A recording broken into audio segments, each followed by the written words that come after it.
15 अगस्त को पीएम मोदी ने red fort से एक ऐसा वर्ड यूज किया जिस पर पॉलिटिकल डिबेट शुरू हो गई, दिमागी नक्सल।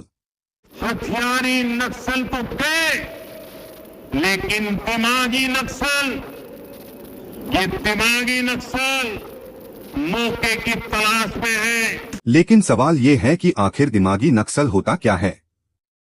इसको समझने के लिए पहले नक्सलिज्म समझिए। नक्सलिज्म की शुरुआत 1967 के नक्सलबारी मूवमेंट से हुई थी।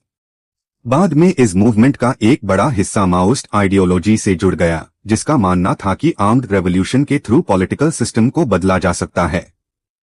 अब यहाँ आता है अर्बन नक्सल या दिमागी नक्सल का कॉन्सेप्ट। गवर्नमेंट और सिक्योरिटी एजेंसीज का एलिगेशन रहा है कि माओइस्ट मूवमेंट सिर्फ जंगल में बंदूक लेकर लड़ने तक लिमिटेड नहीं है। उनके मुताबिक शहरों में भी कुछ लोग आइडियोलॉजी, प्रोपेगेंडा, रिक्रूटमेंट या सपोर्ट नेटवर्क के थ्रू मूवमेंट को हेल्प कर सकते हैं। इंडिया के होम मिनिस्ट्री ने पहले भी पार्लियामेंट में बताया था कि सीपीआई माओइस्ट ने अर्बन एरियाज में नेटवर्क बनाने की स्ट्रैटेजी पर काम किया था और कुछ फ्रंट ऑर्गेनाइजेशंस के थ्रू इन्फ्लुएंस बढ़ाने की कोशिश के एलिगेशंस रहे हैं। लेकिन इसका मतलब ये बिल्कुल नहीं है कि हर एक्टिविस्ट, स्टूडेंट, प्रोफेसर या गवर्नमेंट क्रिटिक नक्सल है। यहीं पर असली कंट्रोवर्सी शुरू होती है। गवर्नमेंट कहती है कि अगर कोई ऑर्गेनाइजेशन या इंडिविजुअल वायलेंट माओइस्ट मूवमेंट को सपोर्ट करता है, रिक्रूटमेंट या अंडरग्राउंड नेटवर्क को हेल्प करता है, तो उससे सिर्फ पॉलिटिकल ऑपोजिशन कहकर इग्नोर नहीं किया जा सकता। लेकिन क्रिटिक्स का कहना है कि अर्बन नक्सल और अब दिमागी नक्सल जैसे लेबल्स का उसे कभी कभी गवर्नमेंट की क्रिटिसिज्म को भी एक्सट्रीमिस्ट बताने के लिए किया जा सकता है।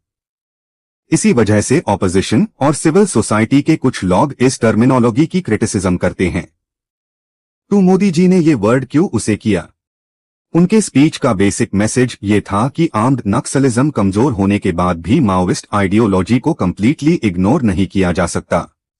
उनके हिसाब से आइडियोलॉजिकल इन्फ्लुएंस भी सिक्योरिटी चैलेंज बन सकता है। लेकिन सबसे इंपॉर्टेंट बात, गवर्नमेंट की पॉलिसी की क्रिटिसिज्म करना और वायलेंट एक्सट्रीमिज्म सपोर्ट करना दोनों एक चीज नहीं है। किसी को दिमागी नक्सल कहने से पहले ये देखना जरूरी है कि उसके खिलाफ एक्चुअल एविडेंस क्या है। और इसी डिफरेंस को समझना जरूरी है। डिसेंट डेमोक्रेसी का हिस्सा है, लेकिन वायलेंस को सपोर्ट करना एक अलग मैटर है।